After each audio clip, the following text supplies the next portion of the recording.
dedicated to a very challenging topic. Our session concerns the multipolar financial system, new possibilities, and just multipolarity of the global finance. Everything has started after the end of the Second World War, when dollar was introduced as the global currency. If we're looking forward to entering the multipolar world with BRICS participation, we should not only think about, but be very active in introducing our national currencies, in developing the financial relations of our financial institutions, banks, trade relations, and things like that. The questions that we are planning to discuss are indicated in the program, and I would ask the speakers that represent different scientific schools of our member countries to answer these questions, but it's not limited. They can speak on the topics that they would prefer within the subject that we are actually having. So the first speaker, let me introduce Dr. Professor Mikhail Stolbov. He is the head of the Department of Applied Economics, deeply involved in research in macroeconomics, has a list of publications, and they are of an interest within the globe, let's put it like that. He is one of the professors of the Moscow State Institute of International Relations under the Ministry for Foreign Affairs of the Russian Federation. The floor is yours. Welcome, please. Thank you very much for such warm words and extensive introduction. So I'm going to discuss the topic predicting systemic risk in the Russian financial sector with machine learning methods. A natural question arises how it all relates to the subject of the session and the forum at large. Well, I would say that the link is pretty much straightforward. Financial stability is closely linked to building a just financial system worldwide. Well, just imagine when a country which experiences a financial distress attempts to secure her own interests in different negotiations.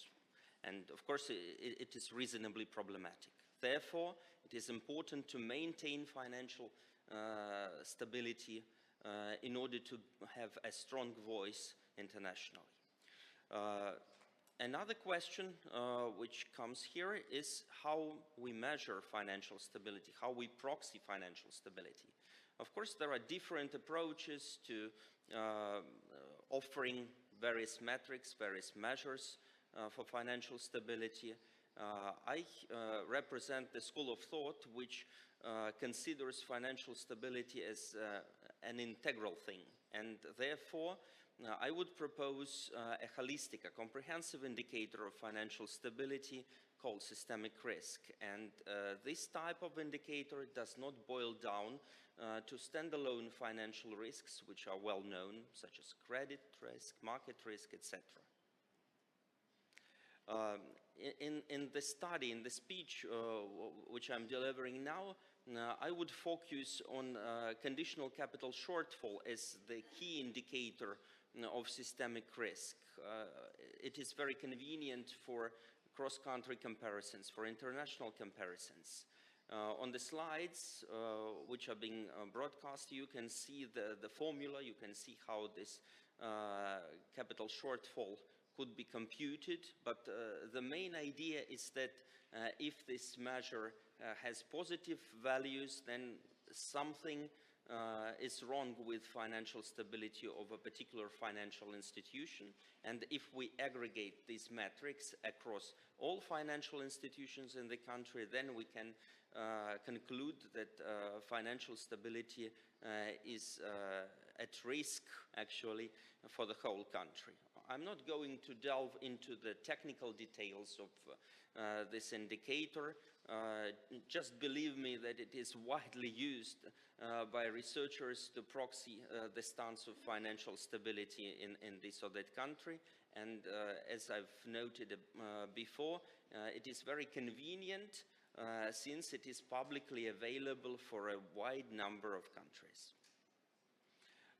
Now closer to the countries we are all interested in. Here you can see conditional capital shortfall as a fraction of GDP for core BRICS countries. You can see that China has the largest value here, over 7% of GDP. Well, I would even say that China stands out not only among the BRICS economies, it is actually the world champion in terms of as risk, in terms of systemic risk. As for the rest of the BRICS countries, you can see that these shares, these ratios are substantially lower, and in case of the Russian Federation, it is even below 1%.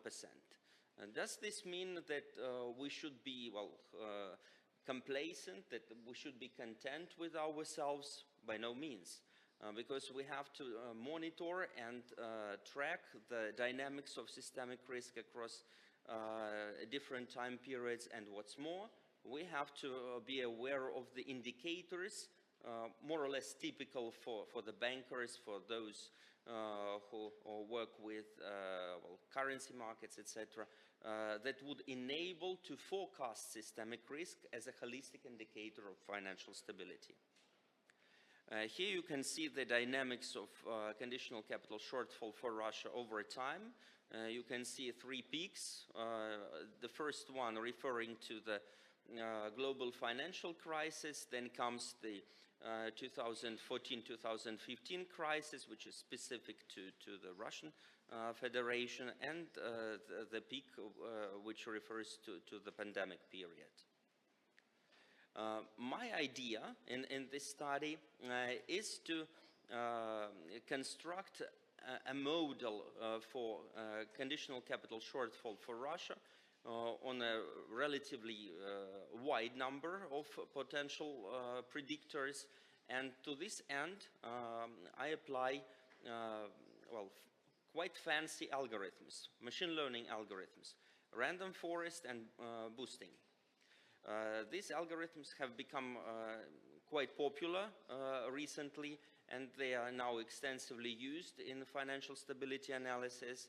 And another advantageous feature is that these techniques are well suited in case of small to medium-sized data sets, which, I have in this study.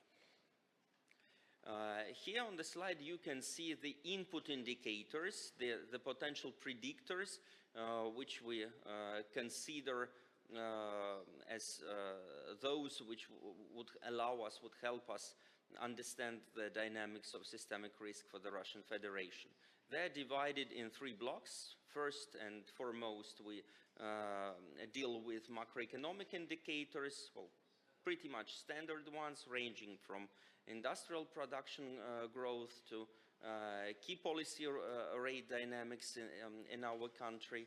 Then comes a set of international variables, which normally play a huge role for open economies. Here you can see the global volatility index, VIX. You can see economic policy uncertainty index, and also two indices which capture financial stress in the United States, and also the stance of the US monetary policy.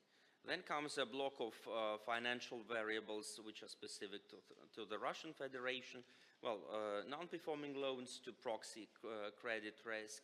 Here you can see also the share of foreign assets in total bank assets to proxy currency risk. Loans to deposits ratio, which stands for liquidity risk. And of course we can't do without the stock market dynamics, and it's also relevant for the banking sector as well.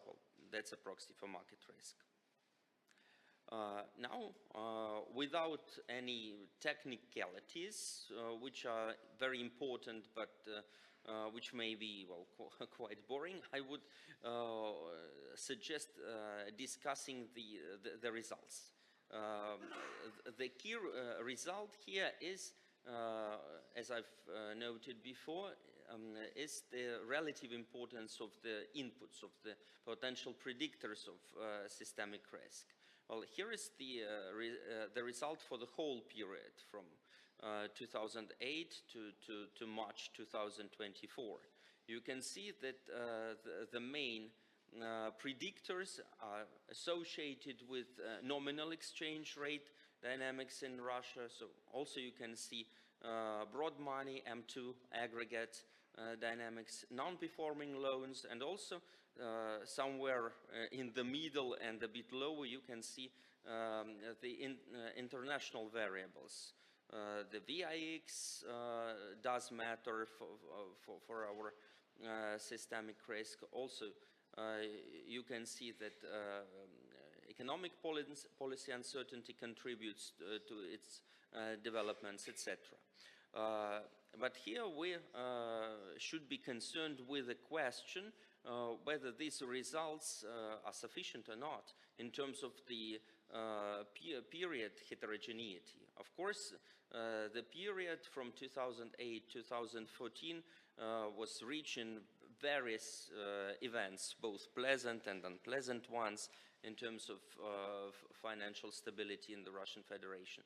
Therefore, another step that we should make is to divide this period into, well, two sub-periods, more or less homogeneous inside. The first of them is from 2008 to 2014, since there was a substantial change in the monetary policy implementation in that year, and the rest from 2014 to 2024. Let's see how it affects the results. Well, here on the slide you can see the same diagrams actually, but with somewhat different contents.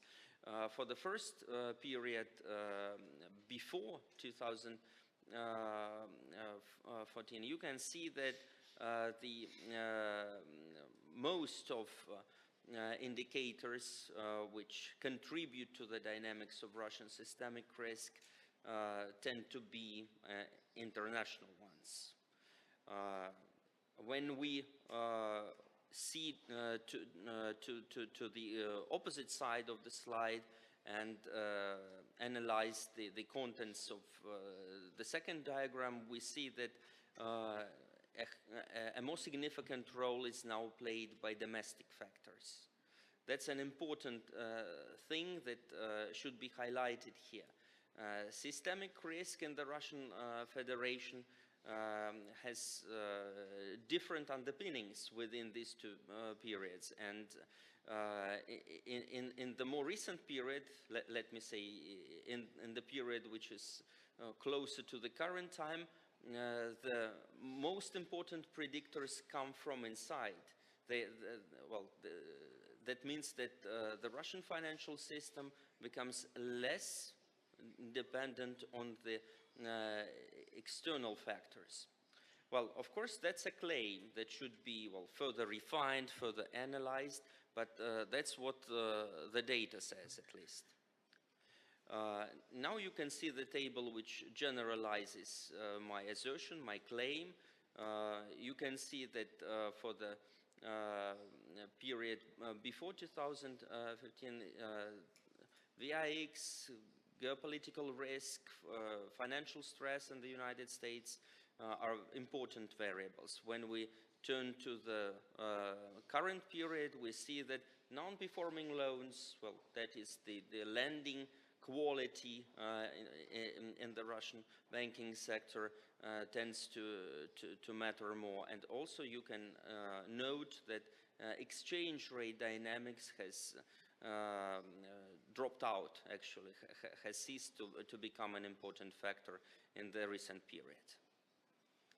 Now, to conclude, I would like to highlight several takeaways from my presentation, which I attempted to make more verbal and less technical. Well, first of all, it's very important to monitor and predict systemic risk in the Russian financial sector in order to inform the regulator which well, most common, more typical indicators could be used to forecast systemic risk. Also, you can note this important shift in the relative relevance of predictors. International variables tend to lose their importance, and that allows me to posit a question. Of course, it is an open question so far, and it merits further research. It is noted as the last bullet point here. Can this finding, namely the fact that external factors play a less role now, be viewed as an indirect sign of increasing financial sovereignty? So this study, which is of course work in progress, shows us that at least there is some sign that financial sovereignty has been strengthening in the case of the Russian Federation. And I would suggest that similar studies, perhaps with different techniques, could be conducted for the rest of the BRICS economies in order to see how this dependence on international factors and domestic ones changes over time. That's very important for forecasting financial stability of these countries. And back to my very first assertion, if we secure financial stability inside, then such countries, fully resilient, without financial crisis, could participate equally and successfully in building a just financial system worldwide. Thank you for your attention. Thank you very much, Dr. Stolbov. We really share your approach, and it's a good contribution to our mutual research as far as the financial stability of our countries are concerned. And it goes without saying that we should manage all kinds of risks as far as the complex approach is concerned. And financial risk is just within the systemic one. Thank you for your presentation. And dear colleagues, let me introduce another speaker, Luca Pereira Horta from Brazil. He is a researcher. The International Intelligence Unit within the Vargas Foundation he represents, and the foundation was set up in 1944, and it contributes greatly to education and research, not only for Brazil, but for Latin America. And it's a very well-known institution as the research one. Welcome, please. The floor is yours. Thank you very much for the introduction. Good afternoon, everybody. I'm going to talk about a topic that's important not only for monetary policy, but I'll try to show that it's important for trade too, and therefore for development and growth. That is the replacing of the US dollar, at least for now, already in a sizable share of international transactions. And the importance of the theme, this theme, I think, that comes from the desire from many countries to export in its own currency because of the political use of the dollar, mainly. And this implies that it makes the currencies, the domestic currencies from the BRICS countries, and I'm going to talk a lot about the BRICS currencies, their importance or their credibility, making it more related to trade volumes and to their trade importance. So we know for a fact first that even though there are many hubs in international trade, Actually, the world trade is pretty spread. So from taking gravity equations, for instance, we know that many variables, such as distance and income and culture and common language and common currency are very important to determine, so are very important variables that helps to explain trade. But in fact, what we see, we are still saying is the hegemony of the US dollar in international transactions that is not proportional to their importance as trade partners for the rest of the world. I will allow this possibility that the credibility concentration, this credibility concentration effect, on one or just a few currencies, can be partially explained by what you can call scale effects. So, by one side, it's very convenient to have an international currency. That's true. That may be true. And by the way, the dollar is not the first hegemon currency. First, it was the British pound after the First World War, and then with Bretton Woods in the Second World War, it became the dollar. So about this convenience, or this, what I'm calling these scale effects. So we can think about an exporting firm that will produce today taking into account expected future revenues.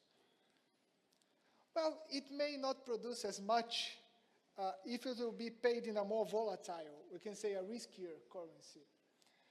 There's more risk in a currency that is more volatile, or there is a risk of default from the country, for instance, or some capital outflow from that country. In this sense, it is efficient to have an hegemon, or at least a small set of currencies, the most credible currencies, because their price will not fall suddenly as other firms and other countries will keep using that currency. But the deterioration of the US deficit and international sanctions applying by the US, of course this list is not exhaustive, they became relevant to explain the replacement of the dollar, or the dollar now seen as a riskier currency. At least central banks, they seem to have already realized this new reality. Data that is too much, that's cited everywhere. So for IMF reporter members, the US dollar represented 67% of allocated foreign exchange reserves in 2002, and only 59% 20 years later, in 2022. And something similar happens with the euro. The dollar and the euro combined decreased from 91% of these allocated reserves to 79% in the same period, from this 20 years span of time. So it's a 12 percentage point drop. And we see that many candidates appear in the most recent data as the pound sterling, the Japanese yen, and the Chinese renminbi. The Chinese renminbi that had claims that were negligible 20 years ago, now it is starting to show some importance on international foreign exchange reserves.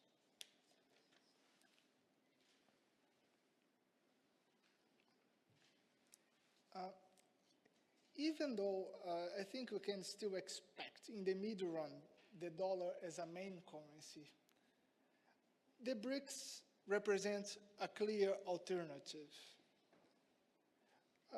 The BRICS countries are already a more important trade partner than the US and the European Union combined for many, if not most, countries in Asia, South America, and Africa, including the BRICS members themselves.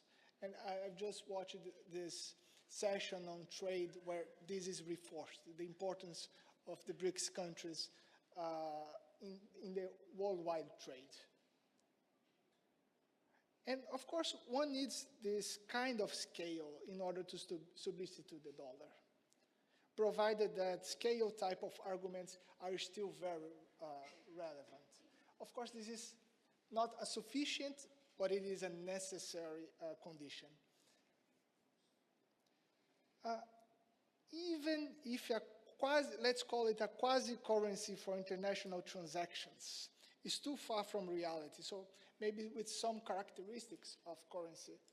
And it may be far from reality now because the negotiation process is a very complex cooperative game, and we don't know if we can reach some consensus on that. Different countries have different priorities and different preferences over it. Even if this is the case, I think that the contingent reserve arrangements by the BRICS already do allow the substitution of the dollar to some extent. As the BRICS countries become more protected against these consequences of capital outflows and financial speculation. It reduces the risk to BRICS currencies and therefore can allow for more trade in the BRICS countries' currencies, in their domestic currencies, meaning without damaging trade. And I think this is a very important point because we are saying that we can do it and without damaging the trade. What is happening under the dollar, and I think this is the main problem, is that it's causing trade diversion, it's causing trade destruction right now with economic sanctions, for instance, and trade wars, of course. So other way to put it is that the contingent reserve arrangements might diminish the importance of the scale effects. As the countries are more well protected now under this arrangement, they may not need all that scale exactly because the risk of some capital outflow or financial speculation or default diminishes. And of course, there may take some time to recognize that, but my point is that this possibility of the substitution or maybe making it faster, I think it depends on BRICS. I think that the BRICS countries may lead this de-dollarization, let's call it. Thank you. Thank you very much indeed. Just, it goes without saying that one of the goals of BRICS is just to introduce national currencies, local currencies into the market. We made a research and came to conclusion that actually, yeah, quite right, the dollar is playing its role within the new bank, yeah, NDB, is just also engaged in US dollars. And we consider that probably taking into consideration the recommendations of BRICS declarations, they should pay more attention to national currencies. Because it's strange to know that the financing of Russian projects was just in Swiss francs. Why it should be. Then your idea as far as the CRA is also worthwhile taking into consideration. And the other aspect that can be just reasonable for developing trade financing, to use some new instruments, taking into consideration the new countries that entered BRICS with all scale of Islamic finance. And we should think about, study it, and come to conclusion that it will be fruitful for our countries. So thank you very much indeed.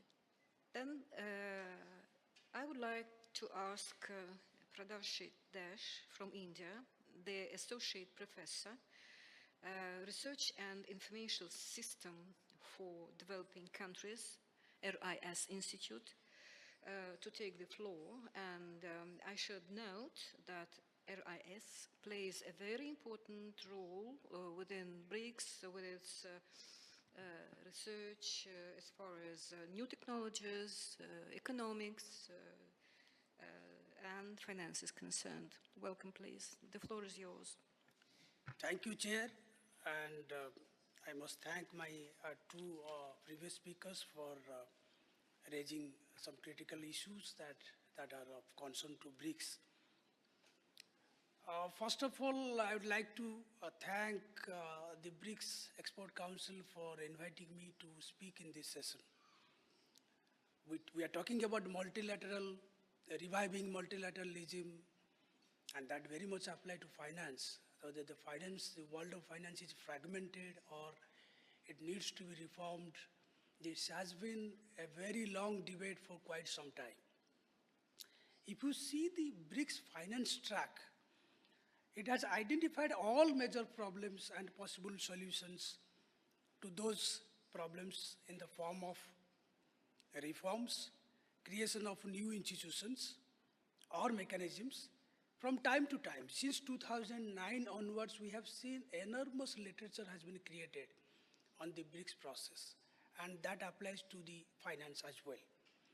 By and large, if you notice, the financial crisis in the past have been the primary source of inspiration for the discourse on reform of international financial architecture, be it BRICS, G20, G7, ASEAN, or any other forum for that matter. Financial crisis kept on recurring. Hence, we talk about reforms and solutions. Perhaps time has come to think about the merit of those ideas, those who were there on the table 10 years back. I'll give certain examples later. When I say merit of those issues or suggestions, what I mean that the ideas and the possible solutions should not be reactionary, short-term ad hoc policies just to counter to the fixing the, say, dislocations in the financial system during a financial crisis. Rather, it should be well conceived, rooted in generating strong positive developmental outcomes for the emerging markets and the developing countries in general. For example, sustainable development goals. And should be responsive to the capacity and resources of those economies. Many a time we come up with standard textbook solutions without recognizing that the level of development varies from country to country, even though they are parties to some same arrangement. And for that matter, BRICS countries are similar or dissimilar at the same time on many parameters.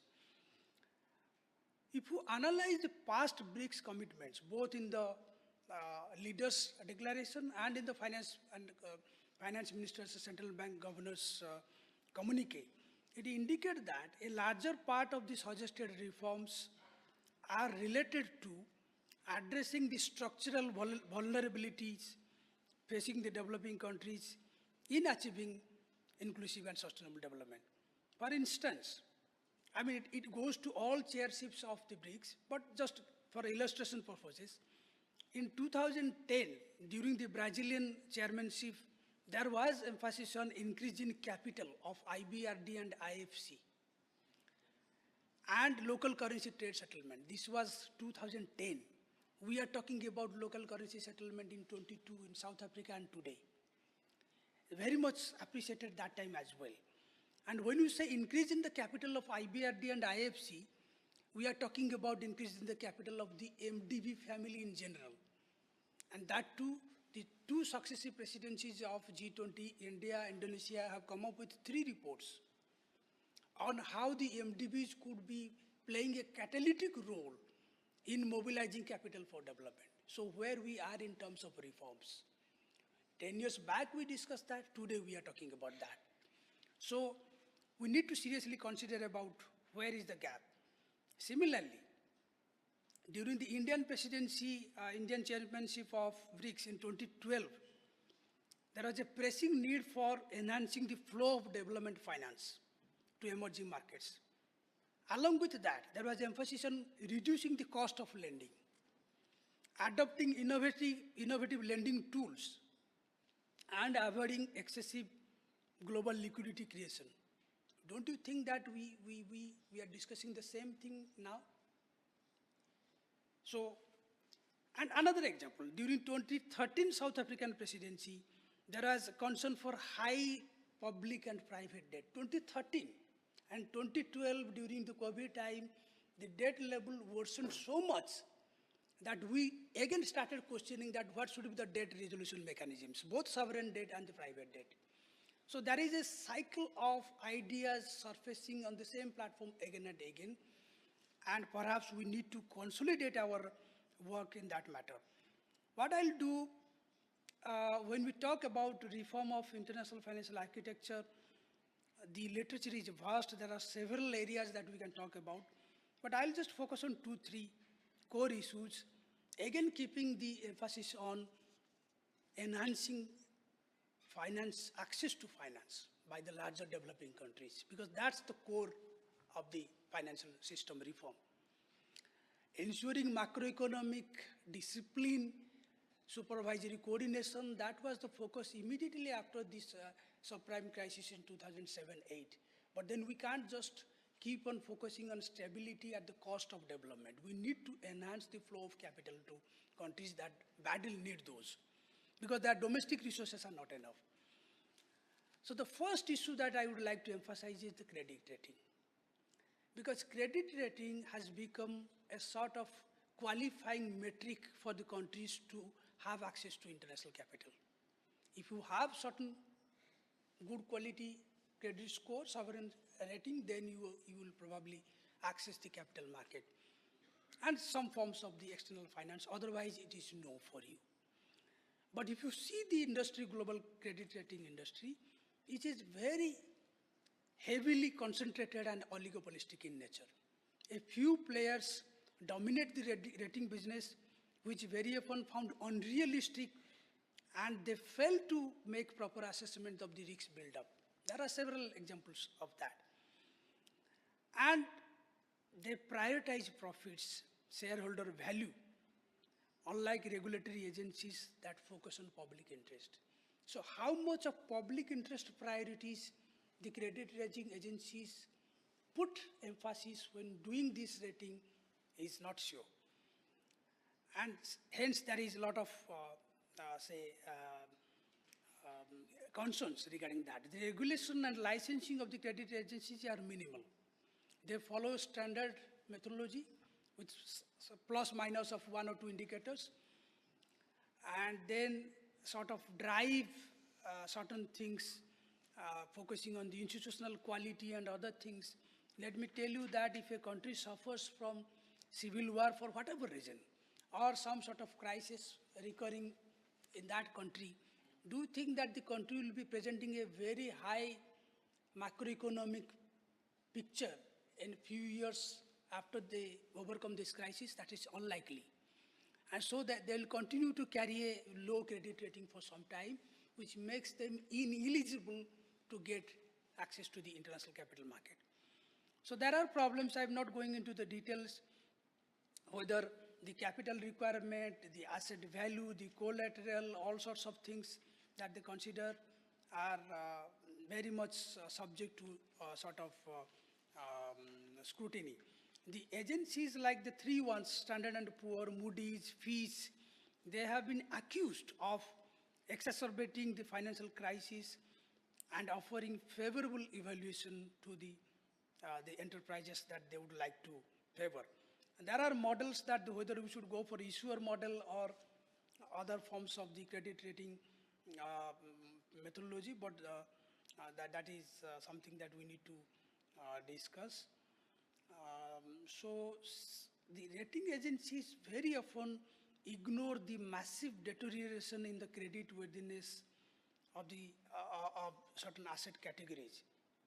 There are examples from Greece, US itself, the failure to sort of assess AIC's deteriorating balance sheet, the collapse of Lehman Brothers. You don't need any other example that how robust the credit rating business was. In fact, the government of India in 2021 said that the credit rating agencies failed to accurately assess the underlying economic potential of the country. The fundamentals were good. The economy has undertaken reform in the form of ease of doing was elevated by 10 to 12 ranks in 2-3 years. There was rapid, say, reform in the form of the legal, the bankruptcy and other areas, but still those are not reflected in those credit scores, credit rating values. So what does it mean, whether there is something there to reform? Second, I still, it's on the same point that my friend from Brazil was speaking, the use of local currencies or national currencies for trade settlement. You know, you have find your own argument, but I would still go in favor of using national currencies for local trade settlements. Because imagine the era in 1960s and 50s where the newly independent nations did not have any stock of hard currency. They had to compromise on the goods that they can import. So when you restrict the imports, that includes capital goods also. You are actually compromising with the development prospects of that country. And that was a major foreign exchange constraint which did not allow the countries to go for, say, have proper, say, factory equipments, technology, so that they kept on depending on their own resources. Now, how does a country sort of build up its foreign exchange reserves so that you can comfortably import goods, essential goods, capital goods, and any other goods that you need for the population? You have to export more.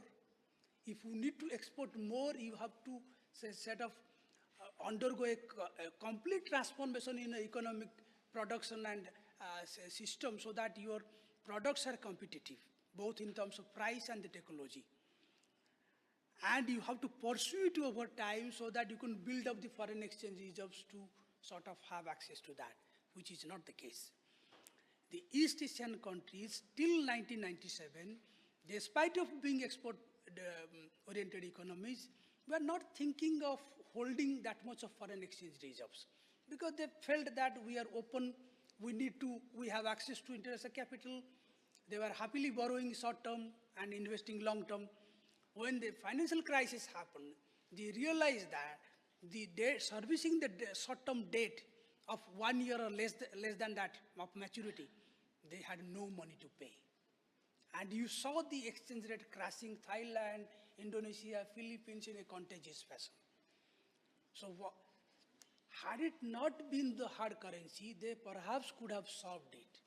Then the whole bunch of ideas came of local currency debt market, borrowing in local currency, having currency swap arrangements.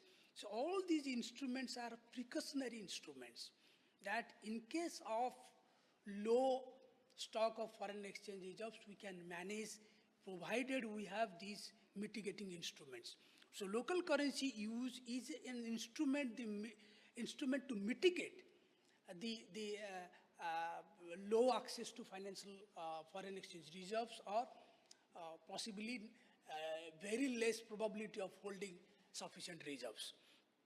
But more than that, it says that, as the concept note mentions, this should not be a weapon, that the US Fed is the issuing currency, reserve currency, issuing currency, so they have the privilege of having independent monetary policy and the rest of the world will follow. So there is a need for going for multiple reserve currency, euro and other emerging market currencies.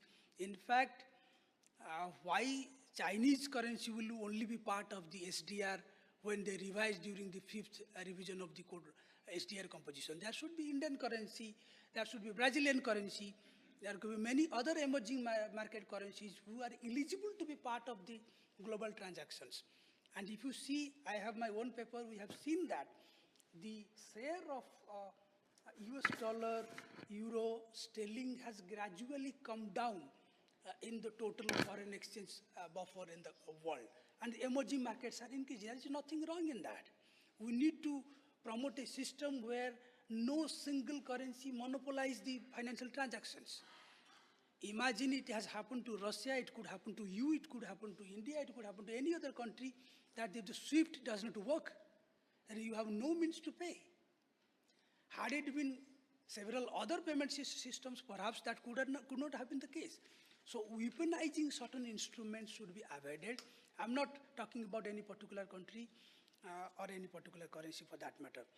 Second, the new generation of financial innovations that we are witnessing in the form of fintech, central bank digital currencies, crypto assets, these are the assets which are sort of the finer, clever,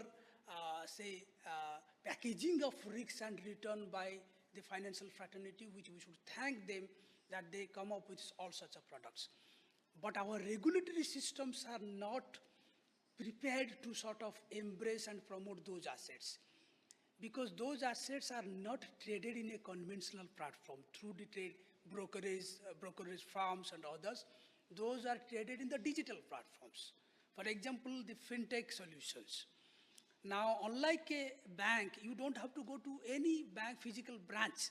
You just place your claim or request on the mobile app, and you claim for certain amount. If your credibility, if you have a sound credit score, then they will approve it and you will get the money back in your account in 10 minutes, in less than 10 minutes. In fact, I'm very sorry interrupting. You have just 1 minute. 1 minute. Yeah. Okay, thank you. And the crypto assets, the Bitcoin and others, they appear to be lucrative assets because perhaps the high returns experienced somewhere tells that these are the assets that one could invest. But then our regulatory system, those who have, the central banks have been following for quite some time and need to buy time. The G20 presidency of India has appreciated these issues, and all the countries unanimously endorsed that perhaps the crypto assets needs to be understood much more thoroughly and with clarity for quite some time before we allow formal trading of those in the stock exchanges and other units. So just to conclude, that BRICS financial track has generated enough of ideas. Now today we are in a state of the global financial system where we come back to the same sort of inventory of ideas, and what we need to do perhaps is to think about that a conscious approach of following certain policies which are of immediate use and sort of examining the feasibility of some bold proposals like crypto, the fintech solutions, and all these should be understood through research papers by the BRICS Academic Forum and all of us. And then we see that BRICS has some mechanism of its own to mitigate the adverse impacts of the global financial crisis rather than waiting for another crisis to happen and think about radical solutions to that. Thank you, Chair. Thank you, everybody. Thank you, Dash. Thank you very much for sharing your thoughts with us.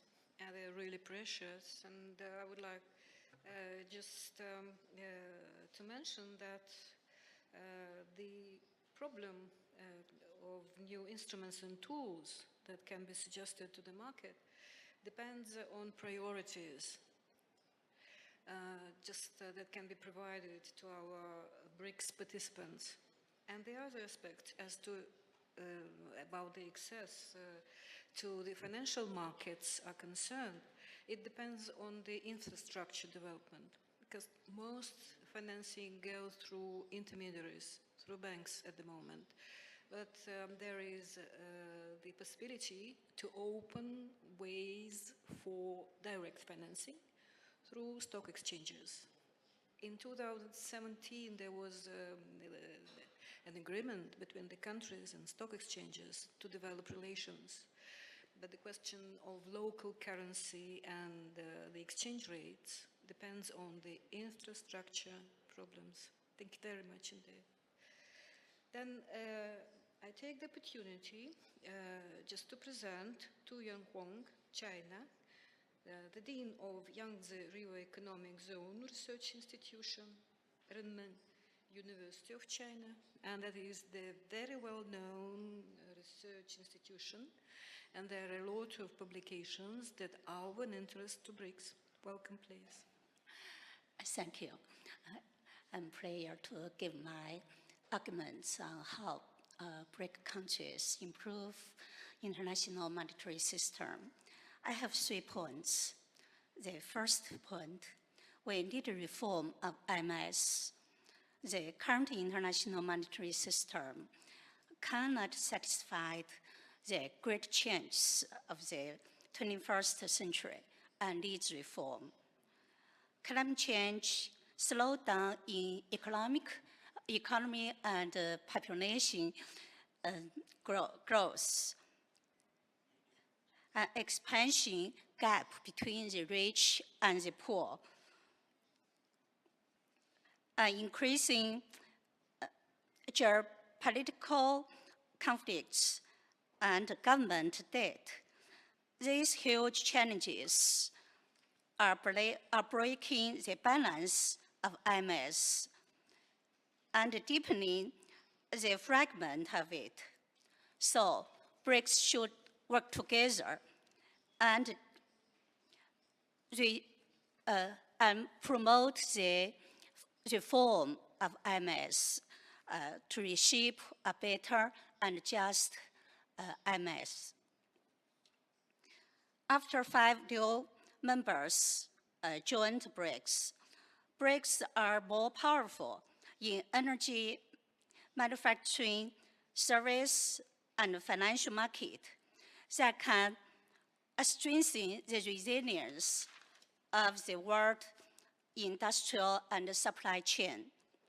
We hope that BRICS work together and play a more important role in international financial governance. The second point, we must solve 3 problems in IMS. First, tariff dilemma of the US dollar. Based on dollar's dominant position as a key currency, the United States continue to provide dollar liquidity through trade deficit while make capital inflow through treasury bonds. Today's tariff dilemma closely related to dollar liquidity and US fiscal deficit. It's different from the past. With the increasing US government debt and bipartisan tension, worries about the potential US government debt default have risen. Obviously, the volatility of dollar liquidity has increased over the last 20 years, resulting in the huge fluctuation in financial markets and capital flow. Emerging countries and developing countries have suffered frequently from large currency devaluation and financial crisis. So, diversification of international currency is proved to be a good remedy to solve the current tariff dilemma problem of the US dollar. 2, unfair IMF quotas. IMF has become the core of the current IMS. The current quotas of IMF is unjust. It cannot represent the economic importance of each member countries today.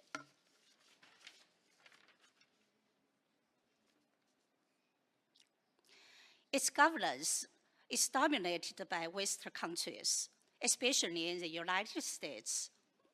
For example, with the rise of the Global South, China has become the second largest economy, contributing more than 30% of global economic growth. However, the quota of China is very small, only 6.39. Meanwhile, the quotas of the United States is 17.43.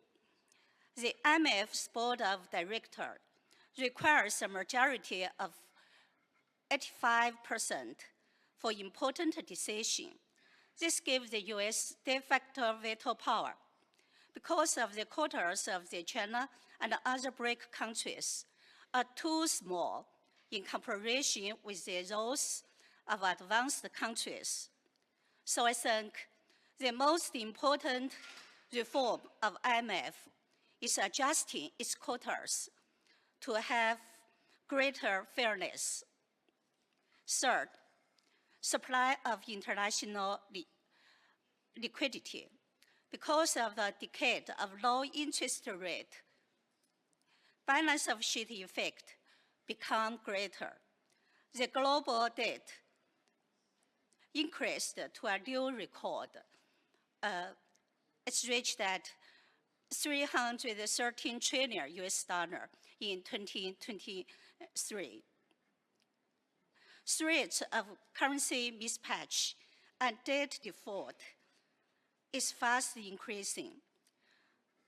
Since the 1980s, the Federal Reserve of the United States has raised the interest rate for 7 times. The last one happened in 2023. Go back to the history. You can see whenever the Fed hikes interest rate, international liquidity tightened. Debt crisis or financial crisis broke out in some countries, particularly in emergency and developing countries. Although the Fed has a currency swap arrangement for 5 major advanced countries' central banks, providing dollar liquidity to their financial markets, it is far from insufficient to meet the huge demands in other countries. So it's very urgent to set up effective global financial safety. And BRICS should find ways to increase global liquidity supply to prevent an emergent debt crisis to happen. The third point, we should take effective and forceful actions. First, we should reshape multi-currency framework and increase supply of international liquidity. Just as European countries use the euro as a regional currency, countries those have close economic and trade relationship with China, especially those in Asia and along the Belt and Road, increasingly choose Chinese renminbi instead of the US dollar. China is capable of addressing liquidity in the world market.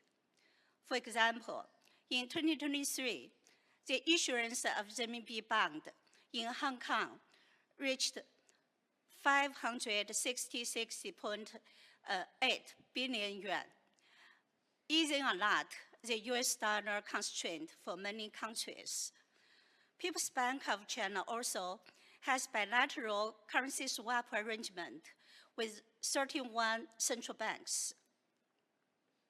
With more and more integration among BRICS, it's crucial for BRIC countries to use their own currency for trade settlement and investment, in nurturing their own welfare for member countries. Second, we should enforce the role of BRICS in MS governance, incorporate more voice from the global South, and ensure that the IMF is more up-to-date and more just. Efforts should be made to pass the new quota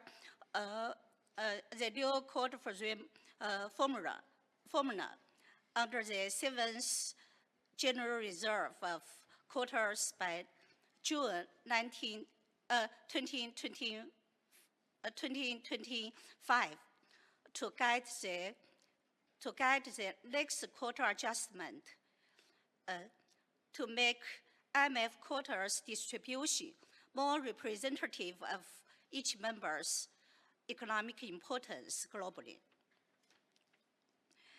And I also think financial resources should be distributed to support the real economy growth.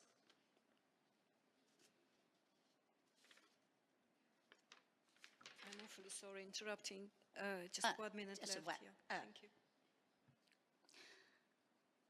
Last, promote increasing financial instrument for digital currency, such as mBridge.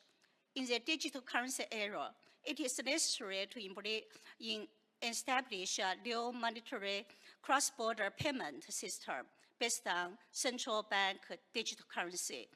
In August 2022, 20 commercial banks from China, Hong Kong, the United Arab Emirates, and Thailand, as well as their central banks, completed the first pilot test based on real transaction signals on mBridge using multi-CBDC for a total of 164 cross-border payment and foreign exchange settlements.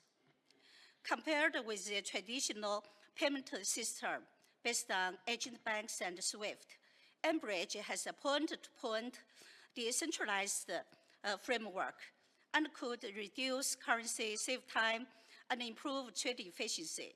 Most importantly, mBridge not only supply new public goods, but also ensure its member countries to avoid any harm by weaponized of dollar. That's all. Thank you. Thank you. Thank you. There's a comment. Yeah? Just forgot to, in the credit rating thing, what I was telling that India had proposed a BRICS credit rating agency few years back, which did not work. So I wish to propose that proposal should be examined again in the context of BRICS. Thank you. Thank you very much. And thank you for mentioning the IMF reform. But anyway, we probably should go our own way, just participating in the global financial markets as BRICS. Yeah?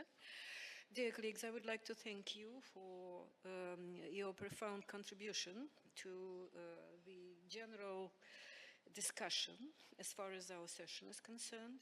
And I would like to ask our colleagues to come here and we'll rotate. Thank you very much indeed.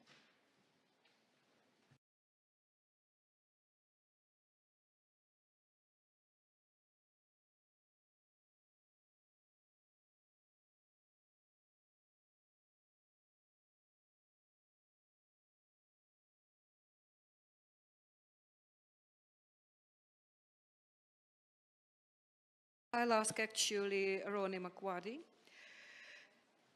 Mahdi Fakheri, Ali Benwari, and Michael Yershov, just to take the places.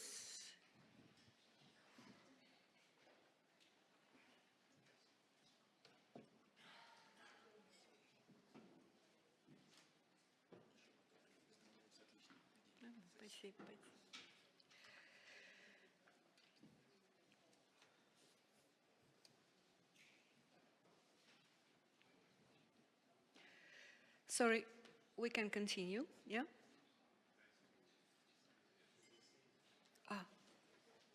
Is there any problem?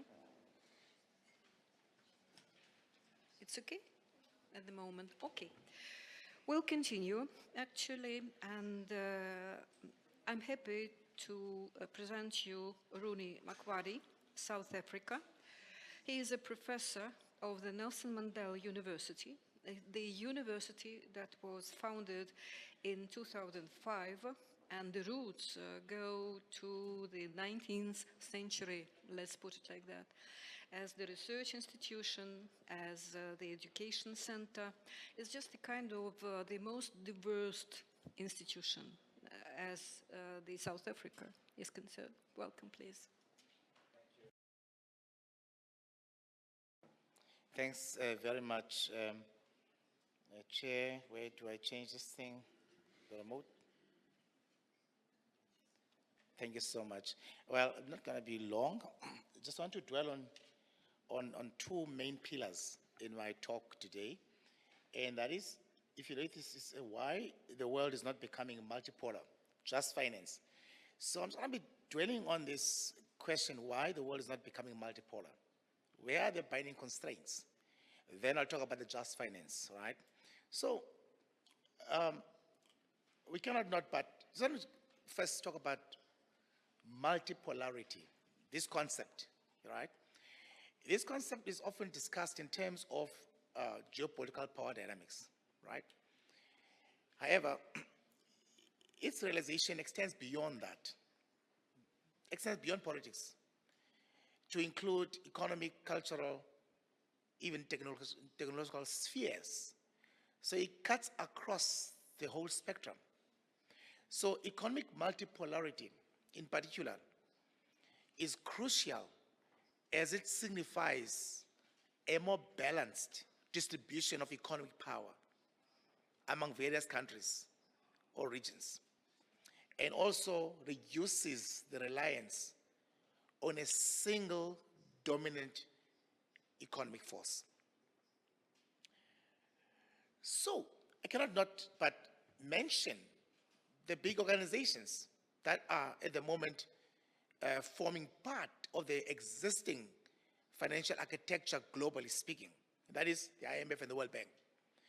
The IMF and the World Bank use a particular language. Whenever they talk about what they are doing, they'll talk about stabilization and adjustment.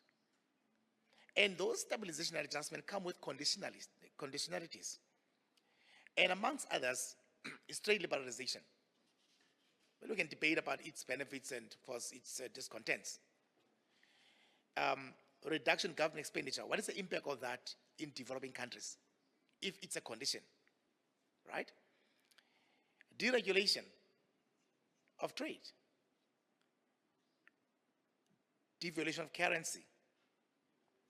Wage restraint, privatization, and so on. I'm not going to dwell on each of those. Each of them has pros and cons. So I'm not going to veer this discussion towards that. I'm just going to put those things there as to what those are conditionalities. But the outcome of that is havoc. Maybe not just African countries, maybe developing countries, right? Which some of them are regarded as developmental states, which depend a lot on government spending. Now, needless to mention the issue of debt service for those countries that are subjected to those debts, which some of them fail even to repay. And that is aggravated also by the interest rates, which when the US, of course, raise interest rates, they've got to pay that premium plus interest. And we have evidence that shows that a number of these countries that are subjected to these debts fail to grow in order to pay back that debt. And therefore they stay stuck. Hence the question, why is the world not becoming multipolar? So I have to do that to show you this thing, right? And we need to tackle this thing head on and see how as BRICS we can attend to this problem. So now there's a disjuncture between dogma and reality. What is being said out there and what is happening down at the grassroots level on the ground floor. What's happening on the ground floor? The Bretton Woods system continued to proclaim poverty reduction, better living standards, debt reduction. You read IMF 2019, read the work of Zulik, read the work of Ravalian 2016. They refer to that statements. But if you look at the work of Mpande, it says these countries, these developing countries, are facing a threat of fiscal sustainability. Hence, they have to carry this deficit, twin deficit, which is your current account deficit and, of course, your fiscal deficit. How do you then cope to grow and be established and still pay back these loans? Why is the world not becoming multipolar? the African debt crisis is conveniently ascribed to poor leadership. That's easy. Corruption and incompetence. And you buy that. Oh, wow, Africa. Oh, wow, developing countries. That's a problem. On the contrary, if you read the work of Kwambuka, the work of Kingston, the work of Nema, and the work of Zinyana, they say the Bretton Woods system, institutions, maybe at the bottom of this, we don't know, through this unipolar system, dominant currency, or economic system, so to speak. How do we turn this around? A just finance. As BRICS, we need to recognize the sovereignty of the member states. We need to understand the issues of development. Hence we have NDB, because we are of the opinion that NDB understands where as developing countries we come from, right? And therefore, when you negotiate the deal, we are happy that we talk to people that understand our paradigm. Equality principle, that we are all equal. There's no big me, small you. We come as equal partners on this, around this table. Fairness and justice. Inclusivity. I want to add one principle there that is inclusivity. No one must be left behind. That is a very important principle, that no one must be left behind. Inclusivity. Because we want BRICS to champion the post-rhetoric era. We want BRICS to champion the multipolarity. And we have what it takes. In my opinion, I'm convinced that we do have what it takes. It has already started. We mustn't forget about environmental protection, because if we do not look after the green economy, it will destroy all the gains and benefits we have accumulated up to this point. Peaceful conflict resolution. In South Africa, we believe on what we call Ubuntu. We believe in negotiations. The apartheid regime was destroyed not at the barrel of the gun, but around the table of negotiations. And we are proud about that. High level of transparency. Because transparency goes with accountability. What's happening behind the scenes? Open discussions, open table. That to me is a just finance system. It's not a system that's placed on, I'm going to control it the rest of your life. Towards the development of the international financial and monetary architecture through BRICS, the steps now towards building this new global finance architecture. BRICS should foster a more multipolar world order. Let us take that as our mandate and as our principle. Let's take that as our mission. Let's talk about it. We need to promote diversification on the global governance and champion this. We need to develop alternative financial mechanisms, e.g. the NDB and the contingency reserve arrangement, to reduce reliance on the traditional sources. Expand access to financial services to emerging markets and developing economies. BRICS should coordinate and cooperate on monetary policy and promote macroeconomic stability. I know that's going to be hard to do, but it's no problem in thinking about it, because our findings suggest that while we fail to become an optimum currency area, somebody was speaking about a single currency, one of the platforms. A study was done on that. And the main thing that we found was the lack of coordination of our shocks. They're not synchronized. And when you check behind why our shocks not synchronized, because there's no policy coordination. And I know that when you talk about monetary and fiscal policy, those are things that we need to have a very deep discussions about. It's not easy as it is there. Because you tend to kind of lose your autonomy in terms of your monetary policy. But we can discuss that. BRICS should prioritize use of local currencies in international transaction settlement. And also, we need to increase visibility and our voice in matters regarding emerging markets. How do we strengthen cooperation within NDB and offer new momentum to BRICS Bank? Keep high credit ratings from international credit ratings in order to raise capital cheaply from bond markets and lend at lower interest rates.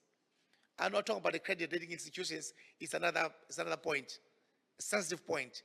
Perhaps it needs to be unpacked that as well. What are those credit ratings? Who are they? Shall BRICS have its own credit ratings? Maybe we need to consider that, I don't know. Use of local currency bond program in order to make each other's currencies available to all members. Expand membership. BRICS Plus. We welcome that. It takes us somewhere. It strengthens us. The more the merrier. The bigger the better. Enhance technology and innovation. Protect the fabric of multilateralism and promote joint work with other multilateral development banks. In other words, we cannot go it alone. We cannot go it alone. We need to have complementary and supplementary institutions to NDB. Go beyond. Let's not say, well, we have NDB, we have arrived. We haven't arrived. We haven't arrived. A lot of work needs to be done. Hence, we appreciate gatherings like these. Trade Facilitation Agency, promoting investments. How do you draw investments? Earlier on, I was speaking about intra-BRICS investments, both foreign portfolio investment as well as foreign direct investment. Capital flows, inflows within BRICS fraternal. We need that. BRICS Innovation Entrepreneurship Hub, so that our young people do not graduate into unemployment, but we boost this entrepreneurship, and we need to share the skills. How does China do it? How does Brazil, Russia, and so on? How do you help your young people avoid unemployment, even your graduates? We need to share that. So Entrepreneurship Hub is very important. BRICS Research and Development Institute, where we have joint research projects. Energy Agency is important, right? Energy is a source of power to grow the economy, and it's a vital source. So we need to have something like that. BRICS Social and Cultural Exchange, I put there, including creative economy. Our diversity is our strength. We learn from each other's cultures. We can be able to absorb our young people into creative industry amongst ourselves as BRICS, and with that, we're able to expand our foot to other countries in the world. I want to conclude with the following summary and recommendation. I'm done. We need to intensify initiatives such as bilateral currency swaps, regional payment systems, and the development of alternative financing mechanisms to promote multipolarity and reduce dependency on a single currency or single financial source. We need to encourage use of local currencies in trade and investment among BRICS nations to enhance financial stability and security for these economies. It's pleasing to note that there are some of the BRICS countries that have started this, using their own local currencies to facilitate trade amongst one another. And let's enhance that and strengthen it, right? We need to embrace diversity because that is our strength. Not uniformity, diversity, right? We draw from each other's strengths and also transfer knowledge. Foster inclusivity, I've said it. Promote collaboration amongst policymakers, business, and investors. There must always be those ongoing debates among businesses, a business summit, right? The investors amongst BRICS having a conference talking about investing.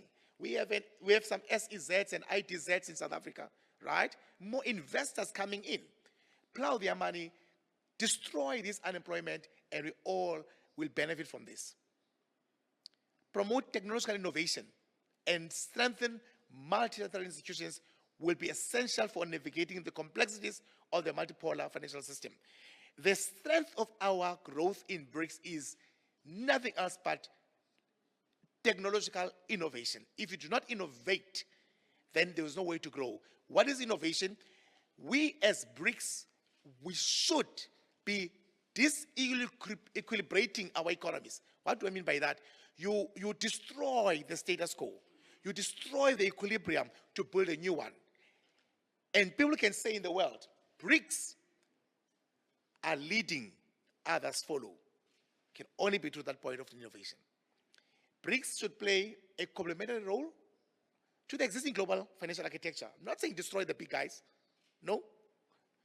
How do we fill the gaps? NDB to serve as a complement, filling gaps left by existing institutions, especially in infrastructure and sustainable development projects. I looked at one study, one of my PhD students was doing this study. It's shocking, the backlog of the infrastructure in developing countries. It goes into billions of dollars, despite the so-called development finance that's coming from the existing big institutions. So as BRICS, we have a lot of work ahead to ensure that we all come to the level where we want to be as BRICS economies. Thank you. Thank you, Prof. Thank you very much.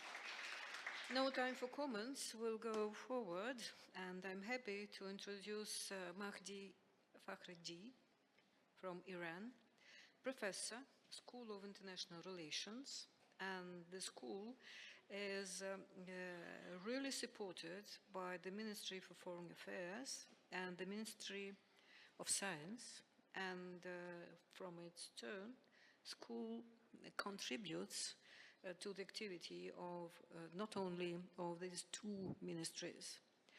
Welcome, please, and the floor is yours. Mahdi. Thank you, Chair. Thank you very much for the opportunity offered to me. Talking of financial institutions, I think we need to see what finance means.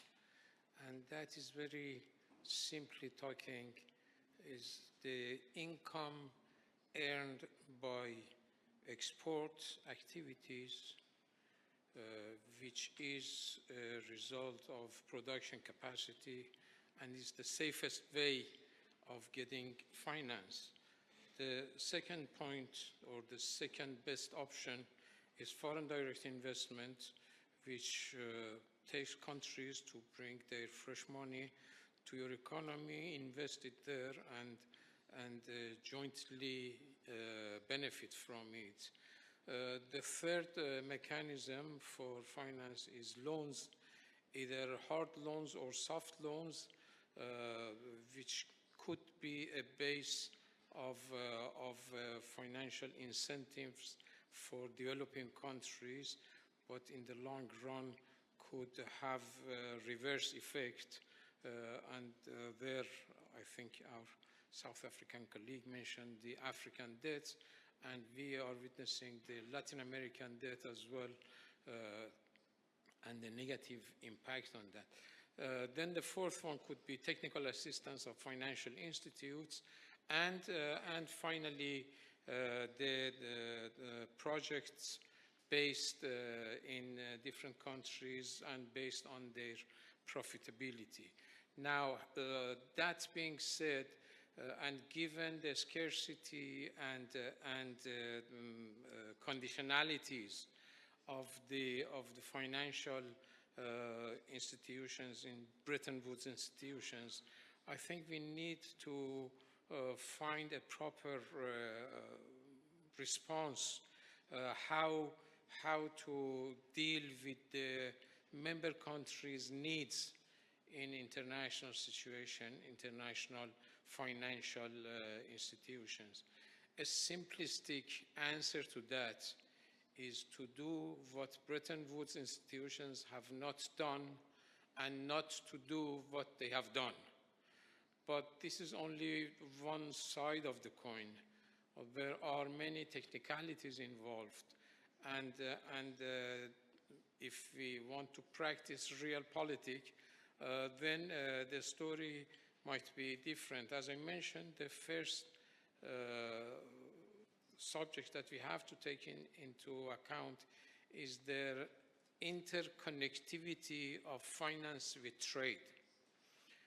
So if we are negotiating trade agreements at the same time finance is involved and vice versa, so the problem for developing countries is to be involved in both negotiations and trying to do their trade based on national interests, but also trying to access international finance, taking into account their development needs and priorities. So the BRICS, I think, is a useful instrument to try to fill the financial divide amongst global North and global South. And there, I think BRICS is well situated to avoid the conditionalities which have been observed in the past half century and which has caused painful results in, for example, Latin America after the structural adjustments, which they used to call it lost decade because of the results. So if sufficient funds and technical assistance are available within BRICS institution, then we could be helpful that BRICS could complement, if not replace, the Bretton Woods institution, assisting its member countries at the first stage and then other interested countries to use this framework. Now, the question that what should be done in the BRICS, I think a fair access to financial resources could be the result. But the nature of BRICS, I think, is based on the concept of policy space. Policy space means that if we are benefiting from BRICS financial resources, our sovereignty is respected at the same time, and we are allowed to practice our policies and our programs based on our own criteria and not anything dictated from any other institution. The third point is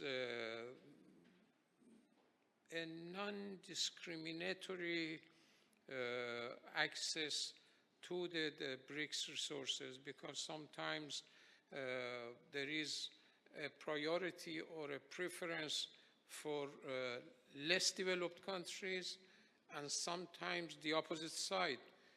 Bigger countries have more access to more financial resources. Striking a balance between developmental needs and financial needs could be the big part of BRICS assisting its member countries. And now, what are the financial policies and resources? I think one of the issues we have been facing, at least in the past 30, 40 years, is that financial instabilities always start in developed countries, but the headaches and the results are for developing countries.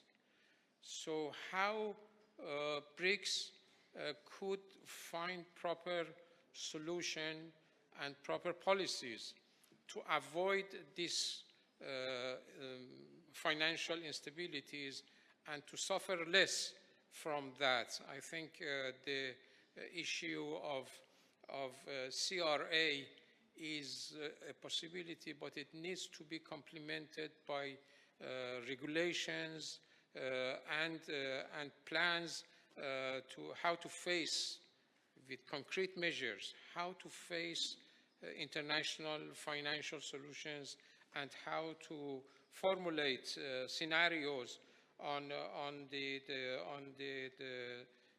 negative impact of financial crisis on the developing countries which are on us. So another mechanism, which was mentioned by our South African colleague, was the credit rating. I think that's a long story, because in international financial crisis, those countries with AAA and AA ratings were more affected. So I think in 2008, everybody was thinking that we need to raise the credit rating agencies. What we can do is to have our own credit rating agencies, BRICS credit rating agencies with BRICS criteria, not always putting us in the hands of commercial banks, but also making banks subject to our criteria and to our disciplines in order to avoid weaponizing financial resources, because that is something that has been repeatedly experienced, at least in the past 5 years. Forget about Iran, which has been under sanctions for almost half a century, but in the past 5 years, Russia, Turkey, some other countries have been affected by this dollar weaponizing, and I think we need to think about it, to take this threat seriously and to find remedies to nullify the negative impacts. The sanctions is an issue of discussion in the financial arena, because sanctions always start with financial sanctions, but it's then will be expanded to trade sanctions, it will be expanded to technological sanctions, and ending in intellectual property rights, which we are witnessing, for example, the issue of pandemics and companies discussing always patents, limitations and restrictive measures on companies and countries. At the end of 20th century, we were affected by AIDS. Then India, Brazil, South Africa came out with a generic plan to find the pharmacies. And if we are not creative enough, I think we need to be afraid of the results. Now, what sort of institutions we need to have in BRICS, apart from the credit rating institutions? I think other institutions like hedge funds, like insurance companies, and other regulating financial institutions will be needed, and that could be, a long way to go. But we need to start from some point, and we are in a good situation right now. I thank you very much. Thank you very much, and very sorry for interruption. We are really lack of time, but your thoughts that you have presented, they are of an interest. They are really very precious. So move forward, and I would like to present Ali Benwari, Algeria, an expert of National Debt Committee and advisor to the Ministers of Finance and Economy in Algeria, and the former Minister of Treasury, and just a great friend of BRICS. Welcome, please.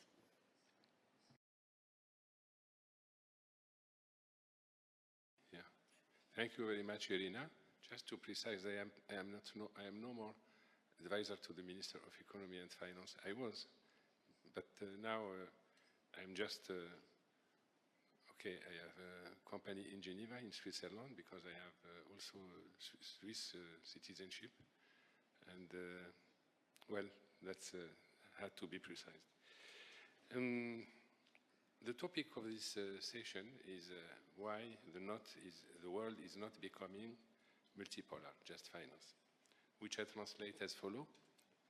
Why the current international financial system or order is not conducing to multipolarity. To answer this question, we need to go back to the source of this order, but we can also think what has just been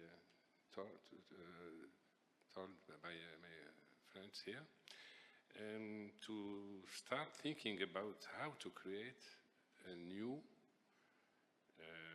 more equitable multipolar world. That seems to me much more important than to describe why the ancient order is not multipolar, or no more. So the origins of this actual monetary system or financial system, because it includes monetary issues and financial issues. The World Bank, as you know, is in charge of financings and so on. So it was the creation of the IMF and World Bank by the Bretton Woods Agreement in 1944, July 44. But these agreements, Bretton Woods agreements, are no more valid because on 15th of August 71, there was a breach of what we can call a breach of confidence, or a contract of confidence or trust. The U.S. have taken a very heavy decision because the Bretton Woods agreements were based on confidence. I mean, you take the dollar, you accept the dollar, and we commit to change this dollar in gold whenever you wish. So the world was confident on this, and since 71, gold is just became as any ordinary currency, but maybe the worst currency. Among the factors which were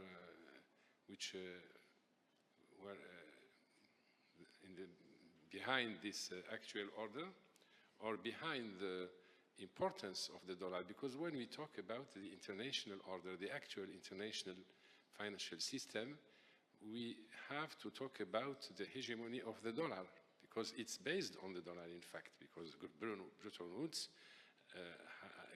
gave to the dollar a predominant place, and all the currencies, the other currencies, are turning around this system, the dollar, based on the dollar. But this has been reinforced by two elements. I have counted 4 elements which explain why the dollar is so strong, why the international monetary system or financial system is not multipolar. It becomes unipolar. It was, of course, the Bretton Woods Agreement, but also 2 strategic decisions taken on 1973, for one, and 1979. On 1973, the American forced the Saudis to accept to denominate the oil contracts in dollars. And then the OPEC countries followed. And then, little by little, all the commodities started to be denominated in dollars. 90% of the commodities now, and 100% of oil and gas contracts until recently. And the second decision, strategic decision taken by the American, was the agreement signed by Jimmy Carter, president, and Deng Xiaoping, the Chinese president. You should know that this agreement, which has been signed, Henry Kissinger was advisor to Jimmy Carter. He was the Sherpa who came with this idea. Secret part of the agreement was, there is a Chinese lady here, she can confirm, just in case. The second part of this agreement is that China is authorized to export as much as it wants to the US, provided that the surpluses are invested in US T-bonds, treasury bonds. That's the deal. And big deal, heavy consequences.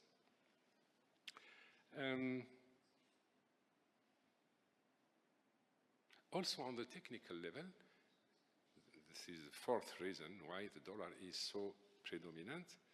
It's the size and the depth of the financial market. One should know when we talk about setting up of institutions for the BRICS, when we talk about a common currency, we should know that the dollar is not, it's not as simple as it looks, because the stock exchanges, American stock exchanges, or generally the financial markets, US financial markets, is so large. It can absorb this huge quantity of dollar which are generated by the structural deficits of the budget, US budget. We should take this in consideration. And this has led to the hegemony of the dollar and its weaponization.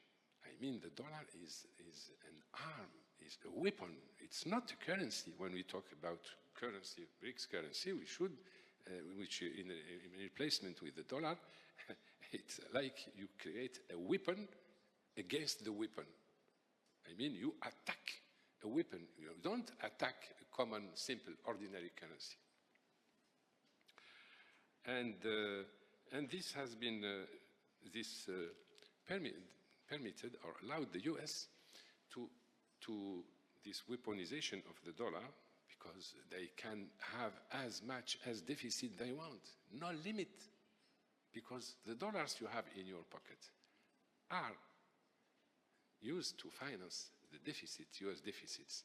Now, this year, it's $2,000, $2 trillion. Half of this amount is for military budget. $50 billion are for the CIA and NSA. It's the equivalent of the budget of many African countries. So, and John Connally, the Secretary of Treasury of the US, on 1971, when the decision has been taken not to convert the dollar in gold, he said, the dollar is our currency, but it's your problem. Okay, now we understood. Okay, well noted. It's our problem, so we will have to resolve this problem. But as my speech is in three parts, first part, the origin of the actual system, unipolar. Second part, contradictions. I said the system internal contradiction point to its limits. I mean, this system is reaching limits, some limits. So, and the third part is how to establish a multipolar financial order. Limits I was talking about are the backlash, I mean, distrust of the dollar and repatriation of American inflation. It's very important because now there is a lack of confidence in the dollar, so there are no more countries willing to invest in US dollars or in US Treasury bonds. So the central bank, Federal Reserve, is replacing the dollars or the Treasury bonds China is selling. Or even if China don't sell its balances, the new deficits are to be financed in another way. So the central bank, Federal Reserve, if you see the balance sheet of the Federal Reserve, is increasing and increasing. I mean, and it generates inflation because in the past, all of us, were by buying dollars, we attenuate the pressure on the inflation. Now, there is a repatriation of the inflation. And also, the Ukrainian war, the COVID, the destruction of Nord Stream, all this are leading to a lack of confidence in the US. The sanctions also, the sanctions the US are taking against more and more countries are clearly pointing that the system, the old system, is reaching its limits. So how to establish this new order? Well, by changing the rules of games, amending, reforming the statutes of the IMF and World Bank. Okay, it's evident you talked about this, pointed out this question, but you should know that as the US used to do in the Security Council by opposing its veto to any decision taken by the international community, the IMF and World Bank, within these two institutions, the US has 17% of voting shares in the IMF and 15.8% in the World Bank. And why? Because they decided that the decisions, the percentage needed to amend the statutes is 85%, not 75, not 66. It's 85 because the US have more than 50%. So they block. How can you do? Nothing. You can't do. Well, you can't do anything. But alternatives. So. Dear sir, 1 minute left, sorry. Yes. So then, it has been discussed. The BRICS started to innovate in creating alternative institutions, multilateral institutions, use of local national currencies and so. And also discussed, what is discussed is a common currency. This common currency is so complex issue. It's the main part of my speech, but I don't have time to do it, so I will go directly to the conclusion. So, but I can resume, is it in 7 points? Forgive me if I can't enter in details. First point is conceptual problem. We should talk about this, conceptualization. Are you talking about currency reserve, payment currency, reserve currency, account currency? Of what are we talking? You know all together that it is impossible to create a common currency for payment, for reserve. No, it's impossible. Forget it. Forget it. We don't have time, but we can develop, explain why. At least not before 10 years or 20 years. But we are in a war. We are in an emergency case. We cannot wait. So what to do? Then, this is the starting point of my speech, is international unit of account. We should create an international unit of account. And let me also, okay, 4 points, don't have time, but this international unit of account, we have talked about how this unit of account or how this, at what this currency should be indexed. We have talked about a link to gold, impossible. Existing currency such as renminbi, impossible. Stable cryptocurrency, impossible. To one or more commodities, impossible. To a composite unit of account, impossible. I mean, there are objective reasons, but I don't have time to develop, but I can send you my report, a copy of my intervention to all of you if you are interested. The idea is abound, but non-solution put forward is satisfactory. The consensus, just consensus, and we are talking of a unit of account, is a basket of something that unites the members, but which has yet to be defined. And in my opinion, and let me take just 3 or 4 minutes more, please, Elena. Just to mention that why I was thinking about the SDR of the IMF. The SDR, special. I'm awfully sorry. The thing is that Yes, you have yes, promised just to submit Yes. your well, report material. Probably we'll return to Okay. the discussion later. Yeah, Okay. we really appreciate your opinion, Yeah. but I'm very sorry. There is 1 minute left. So If you have you something don't give to me say, 2 minutes. We negotiate. there's another participant, Just and conclusion. we should I strictly conclude. finish our discussions till Yeah. 6:30. Sorry. Okay, I just conclude that to say this international unit of account is the starting point of the reform of the international system. It's very easy. And then you sell me, I buy and sell within this unit, and we make a clearinghouse to settle the balance. It's very easy. And my conclusion is politic, if you permit.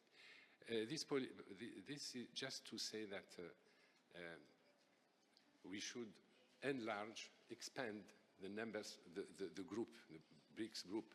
It should not be limited to a certain number, and the criteria should not be technical. GDP, inflation, foreign assets, I don't know. This technical is a trap. C'est un piège, it's a trap. Please break this approach.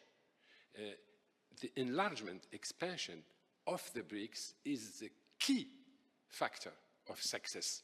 The more the number of the BRICS members are numerous, the more they can create rapport de force, how to say, balance of power in their favor in order to force the Western countries to accept us, to accept that they are no more alone. We dictate the rule of games because we have the instruments, the alternative instruments.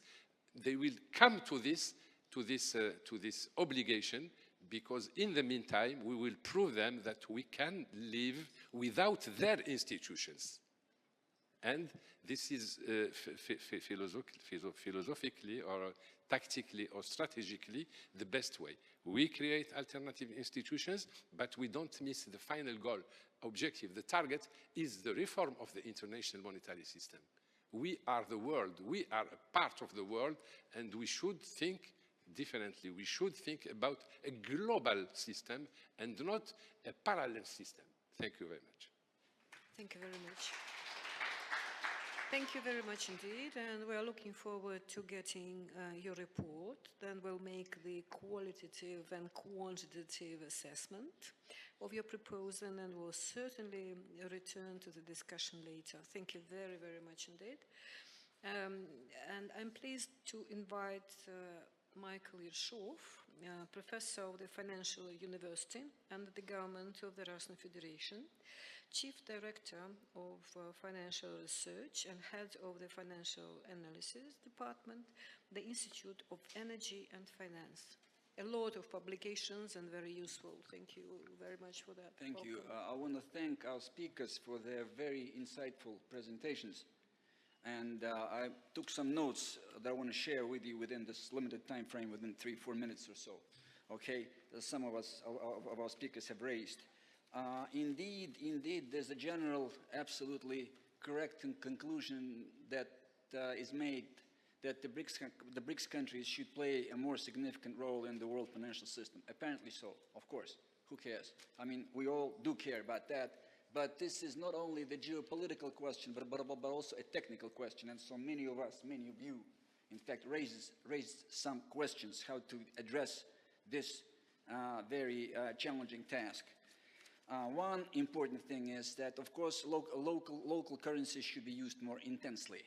But one thing that I want to draw your attention to, volatility. Of course, the more volatile the local currency is, the less attractive and more cautious we all should be vis-a-vis such currency, which means that though the question can be resolved if all of us, if all of you, reassess and revisit the regimes of foreign exchange regulation and the sort of obligations that we all took before our non-interference of free float should be somehow reconsidered, bearing in mind that the environment has been changed, as is the case, by the way, right now of Japan, the country which announced a free float of the Japanese yen, but if need be, they intervene in terms of their foreign exchange regulation. Full stop. That's it. So why shouldn't us, do the same thing if need be? Question with apparently reasonable and positive answer. Thing number two, which I mentioned the thing. A professor from India has mentioned the very rightful and very acute conclusion that our regulatory system seems not to be quite sort of adequate to the digitalization and digital approaches. Apparently so. Let me remind to you the event of last year, last March, when 3 US banks, or 2 US banks, went broke within several days, within sort of 60 or 80 hours. And they were, all these banks, such Silicon Valley and the like, were extremely promoted, extremely sort of digitalized, extremely advanced. Then again, question for all of us, which we all should be caring about this. Since digitalization is becoming more expanding, is becoming more prevalent, and apparently this is the objective thing. So such events may apparently occur in the future. What should all of us, regulators, business experts, be doing if such events do occur in the future? How should we, all of us, again, try to prevent such rapid deterioration situation as was the case with these 3 US banks? What regulatory measures should be undertaken not to let these things happen so quickly, if at all? Second thing, again, with questions, with hopefully positive answers on our side. Point number 3. Apparently, our colleagues from China, colleagues from other countries should have raised the issue of the IMF reforms, that the IMF is not playing the fair, adequate role no more, that it should be reconsidered in terms of quotas, in terms of participation. It's apparently so. Again, big geo question, not so economic, but of course economic, but geopolitical, of course, as well. And I think the last thing, the last, which though was mentioned by Mr. From Moscow, Mr. Steblov, who mentioned in his first presentation the need to to strengthen the sovereignty of monetary policies of each countries. Yes, of course we should. But again, event of the recent past, few weeks ago, correct me if I'm wrong, when the Chinese authorities have adopted the requirements which authorized their central bank of China, to allow it to be a purchaser of state Chinese government bonds, which, by the way, in the past was an extensive instrument of the U.S., of Japan, and then many more other countries. And right now, I think a few dozens of countries whose central banks, national central banks, play an important role in their domestic debt government bond market. Poland, 60% or so of the entire Polish debt is accounted by the Polish central bank. Japan, 40% or so, etc., many long list of countries, which in fact lays basis for the sovereign, domestic, and not dependent on the outside sources of financial resources, mechanisms, and systems, which in fact permeates to what Mr. Steblov mentioned about the increase of the sovereignty of the domestic monetary policy. Again, question: what should, if need be done by all of us to promote this new model, which in the beginning was only the case for the major countries, limited group of countries, the US, Japan, maybe some countries of Europe, UK, and that's it. Now dozens of countries do play the same role, which should, I think, be expanded in the future. That's it, thank you. But again, I say our technical discussion was extremely insightful, and I think it will help us all of us, all of our countries, to play a more significant role in the financial world, and in fact will help us build a more solid, more safe and more just financial system in the future. Thank you.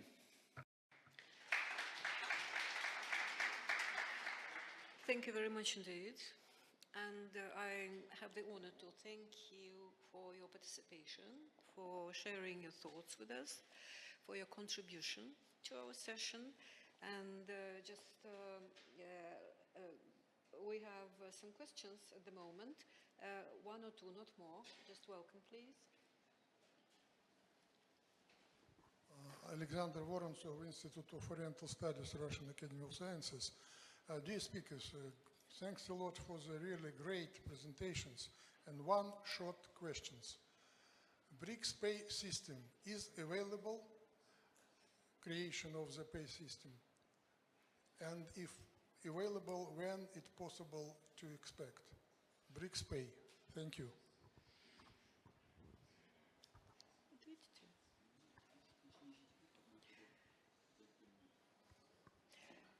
Just thank you very much for the question. It's really very important. It's a burning issue for BRICS, and actually it is discussed by the central banks of our countries as well as by the Ministry of Finance. Generally speaking, to set up the payment system, it's not a problem because we should have common rules, common, more or less harmonized regulation, responsibility of the participants, and just the system of its monitoring. When it is, it can be. And it's really useful for our countries if actually we consider the necessity of the development of the settlements in national currencies. Then it's the good possibility to develop the BRICS payment system, not only for BRICS, but for the BRICS as the partners to Eurasian Union, to other countries, partner countries who are really interested in development cooperation on the principles of inclusivity, sovereignty, equality, and things like that. And it's really useful because our stock exchanges can also participate freely within these payment systems, and there will be less risks and just a good contribution to our activity. As far as the time limit is concerned, it's better to refer this question to our central banks, and probably during the meeting in Kazan, just while presenting and sharing the ideas of the introduction of payment system, there will be some time limits, some schedule. But actually, we consider that at the moment it's worthwhile and it is of an interest. Thank you. 30 seconds to add to this. Yes, of course, Irina was absolutely right that in fact, this issue involves a lot of technicalities: legal, technical, financial, instrumental, mechanical, etc., etc., etc. But I don't think we should be afraid of this, okay? Because I mean, like the Chinese proverb, which recently was used by our leaders during the summit talks, that the journey in a thousand miles must start with a single step. So we are, our central banks, I think, are prepared to do this because this issue, which was raised, is inevitable for us. Because if we want to survive in a new system, in a new financial world, with the competition with various things, we should, of course, elaborate this mechanism on our own. Another question, or just you would like to add? Welcome. There's a microphone. I think if you refer to the Johannesburg Declaration last year, there is a BRICS Payment Task Force has been created, and they are waiting for the report to come. probably that report will guide what we are discussing today, what will be the roadmap. But the literature that we are reading, all our BRICS countries are studying on their own at how to transit to such a system and what will be the mechanism for that. Very much indeed. Dear colleagues, the participants of our session, thank you greatly. Really profound contribution, because the issues are very important and we should think over about the research, and we'll develop your proposals with your help. Thank you very much indeed. And I would like to invite our participants for a joint photo. Thank you very much.